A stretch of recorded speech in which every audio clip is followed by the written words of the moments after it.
For me, the decision to find and commit to a way to become a rabbi was pretty intuitive and instinctive.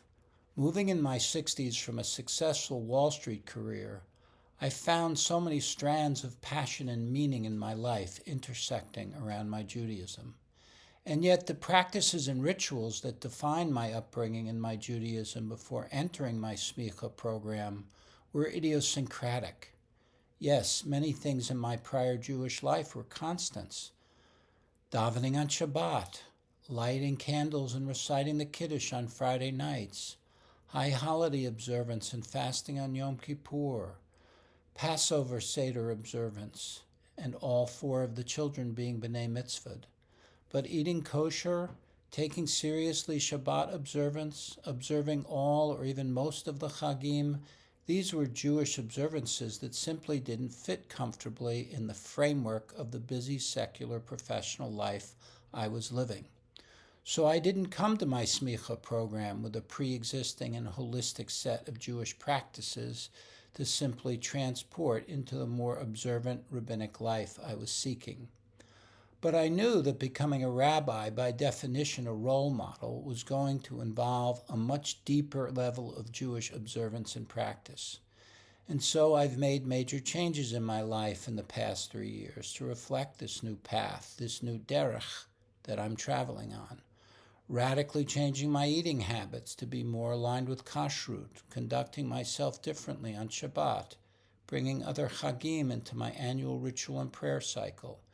Even wearing a kippah in non-Jewish settings is a new ritual, as it makes a concrete shift in my identity, not only to the outside world, but also to myself. All of these were choices, but I asked myself, what governs this choosing for me? As Rabbi Elliot Cosgrove, a leading rabbi of the conservative movement, writes in his article, A Choosing People, in the periodical Sources, a Shalom Hartman of Institute periodical, spring of 2023, says, virtually all non-Orthodox Jews, as well as some Orthodox Jews, are Jews of choice, not halakhic Jews, whose daily actions are governed by halakha. Cosgrove further observes that the lived life of an American rabbi is to lead Jews who live non-halakhic lives, but who nevertheless aspire towards halakhic moments. But which halakhic moments should I aspire to? And why has laying tefillin become one of them and a core part of my prayer practice? I think there are two fundamental elements to these new choices in practice and observance for me. Probably the most important one is finding that the practice somehow elevates me spiritually, gives me a sense of meaning and purpose that is different from regular prosaic life. The process of putting on the phylacteries and saying the brachot somehow separates me from my mundane life and concerns and transports me to a time and place of sanctity. The second element is namely that my Jewish identity is the core identity that I want to walk in the world with. The image of the Jew bound to God, wearing his tefillin, was not the image of the Jew I was raised to aspire to be. The priority of my upbringing, including my Jewish upbringing, was for me to succeed professionally in the non-Jewish world, while preserving as much of my Jewish identity as possible. Laying tefillin for me flips that narrative. My Jewish identity is now the core of who I am, not something at the risk of being marginalized.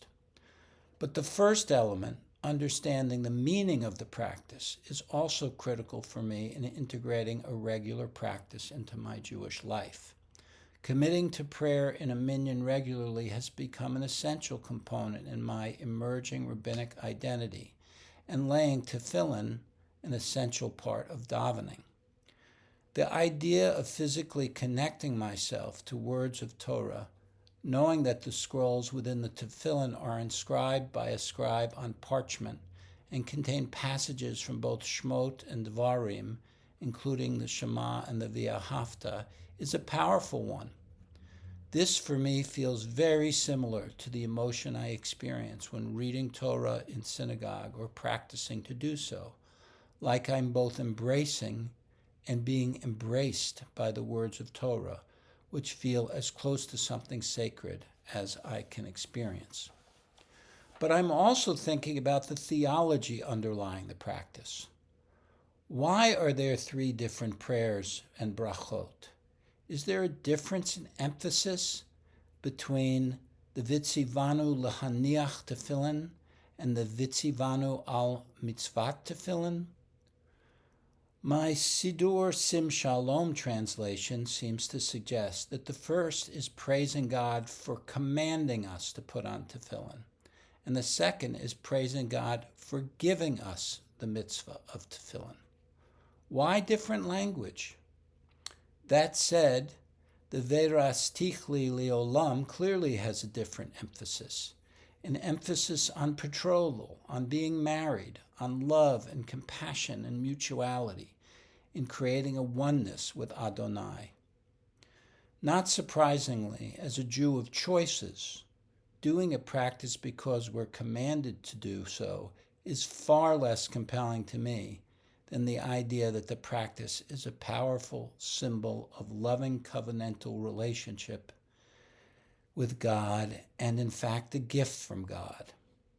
One can see a rabbinic tension between the motivation of commandedness on the one hand and loving relationship on the other in the following 2 sources related to laying tefillin.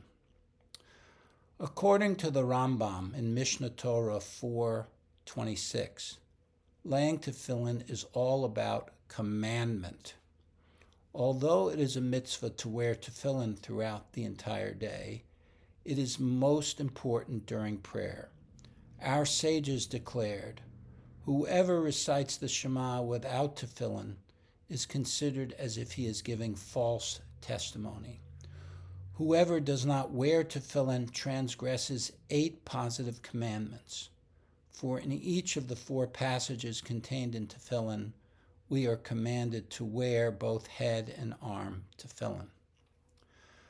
But according to the Talmud tractate Sota 17a, the phylacteries impart benefit, as it is written, and all the peoples of the earth shall see that the name of the Lord is called upon you, and they shall be afraid of you. Phylacteries, therefore, impart the splendor and grandeur of God and are a fit reward. So, is the laying of tefillin fulfilling commandment or a reward gift, even if I don't find making others being afraid of me a core value, or is it both? As a Jew of choices, I'm perfectly on board with the idea that choosing to follow a commandment might also impart a gift. In the end, given the words on the content of the phylacteries, I'd observe that there is a similar tension in the Shema itself.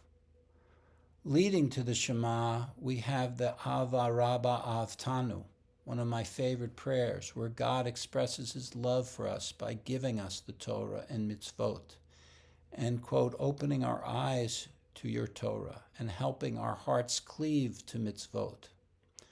But in the V'ahavta, we are commanded to love God with all of our heart, all of our soul, and all of our might. As have numerous commentators before me, I too struggle with the idea of being commanded to love, which seems antithetical to the concept of love.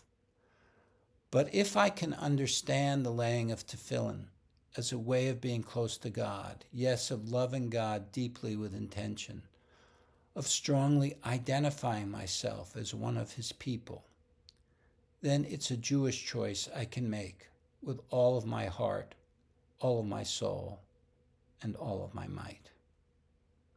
Toda Rabbah.